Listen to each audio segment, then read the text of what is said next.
Construction worker. Sabi ng iba, construction worker lang sila at minamaliit ng mga mayayaman. Pag may bagong itatayo na building, sila ay nakatuod sa laki, design, taas at higit sa lahat, ganda ng itatayo nila. Sino bang mga construction worker? Sila lang naman po yung nakatapos ng elementarya at high school na may mababang uri ng pamumuhay kung ituring ng ilan. Sila yung nagtatrabaho sa ilalim ng tirik na araw o sa matataas at malalaki at delikadong building.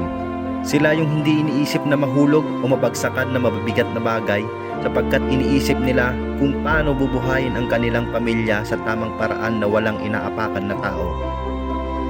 Sila yung kahit mahirap at mabigat na trabaho, umulan umaraw, tuloy lang sa pagtatrabaho.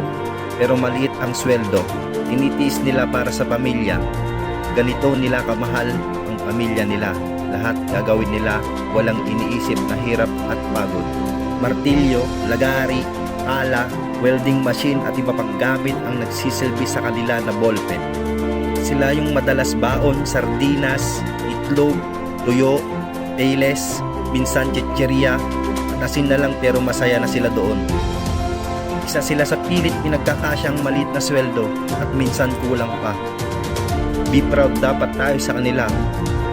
Construction worker lang kung tawagin sila. Saludo po ako sa inyo na proud kayo bilang isang construction worker na minamaliit lang ng karamihan. Bawat pokpok ng martilyo nyo, halo ng semento, welding ng bakal, kinabukasan pa rin ng pamilya ang iniisip nyo. Kayo ang dahilan kung bakit may bahay, tulay, kalsada at maging sementeryo.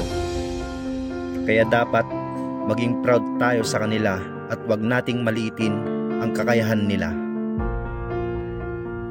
Kaya paki-like and share kung naging proud din po kayo sa kanila.